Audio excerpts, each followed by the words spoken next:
Today, I would like to speak about rewiring fear, trusting yourself and speaking with confidence. As a personal development coach, I work as a hypnotist, sometimes to work on the subconscious. Sometimes I work as a teacher to work with the conscious mind. Sometimes I work as kind of a coach on a person's feelings and just help them to work through some feelings. Because all of the things that we feel are really based not only in our feelings, but in the words we use with ourselves and our beliefs, which are held in our subconscious. And it all comes together. And Toastmasters offers a fantastic opportunity to really overcome fear, to rewire it step by step, little by little, in a very manageable way, to gain trust in yourself and to speak with confidence. And it all starts right where you are right now, whether you are an accomplished speaker or an intermediate speaker or a very beginning speaker, you've got everything you need to excel at speaking. Now, you can take what you're good at and go with that, and then start adding to what you would like to be better at. But what happens for a lot of people is they get in their own way too soon, and they aren't able to maximize the good that they have already and to minimize the things that they would like to work out of their own style or their own what they perceive as weaknesses, which may not actually be weaknesses, but they perceive and they would like to be different, and they get in their own way. And so today I would like to just speak a little bit about rewiring that fear.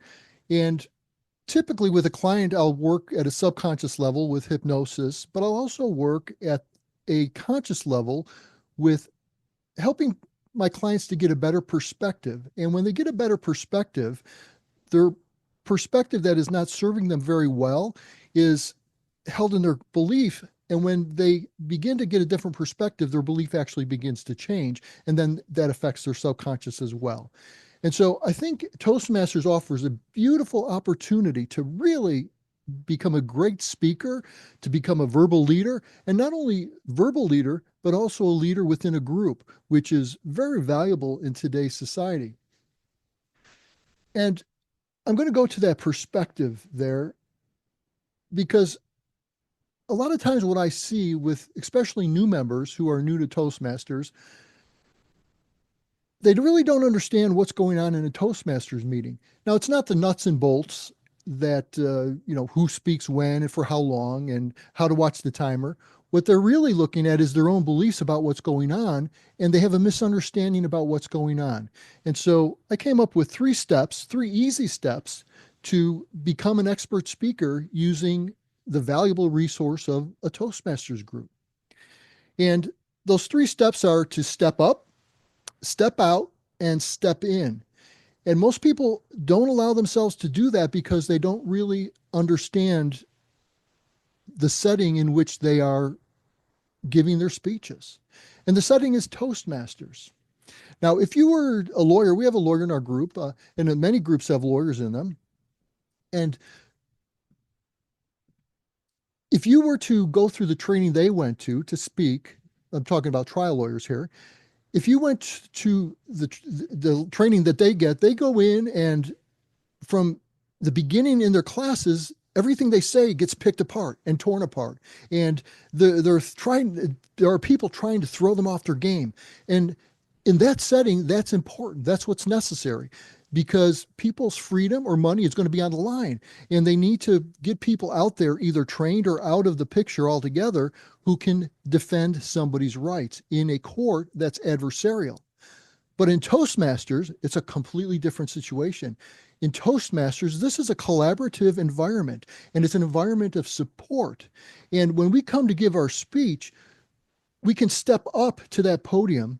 And the more times we step up to the podium to give a speech, the better we get at it. And the more confidence we get, because the real key to getting confidence is taking action. When you first start, you feel the butterflies, your mouth might go dry, your palms are sweaty, and that's adrenaline. Most people have a misperception of what's going on there. They interpret that as fear. Adrenaline is not fear. Some people will interpret that very same adrenaline as joy or excitement or anticipation or girding up for battle or getting ready to run. But what happens is we start to get this feeling of adrenaline rushing, and that adrenaline is just a natural response to prepare us to perform in the way we need to perform it originally to survive. Although in our society, we really don't need it that much anymore. But adrenaline is there to get us, get all of our senses sharp and on focus and primed and ready to go. The thing is, a lot of people in today's society, they start to feel that in settings where they're afraid, there's something fearful about it, and they start to associate that adrenaline with fear. And then they're afraid that they're going to lose control, and they're afraid of the fear, and then that makes more adrenaline, then they feel more afraid. So taking action is the solution, because when you start to take action, you start to burn off that adrenaline, and you start to then naturally get into the flow, and then your confidence naturally just starts to take over. And the more you do that, the more confident you will be. So the very first misunderstanding is, don't misinterpret adrenaline for fear. And in a Toastmasters group, there is nothing to fear. A saber-toothed tiger is not going to eat you. If you perform badly, the tribe is not going to drop a boulder on your head. So there's nothing really fight or flight to fear, but you're feeling that adrenaline to get you ready to act. So use that to step up to that podium and start taking action. And here's a little helpful perspective for you. There is no such thing as failure in all of life, in my opinion, but there's really no such thing as failure, especially in Toastmasters. There's only feedback. And feedback is built into the Toastmasters experience. If you were a scientist or an inventor, let's say like Thomas Edison, you would have to try experiment after experiment after experiment after experiment with feedback that it didn't work, until you get to that point where you get the feedback of what does work. And we call that a success, but really that's just feedback telling us that what we tried worked. But in that process, all of the feedback that told us what doesn't work or what needs to be proved or tweaked or fixed is valuable to the success.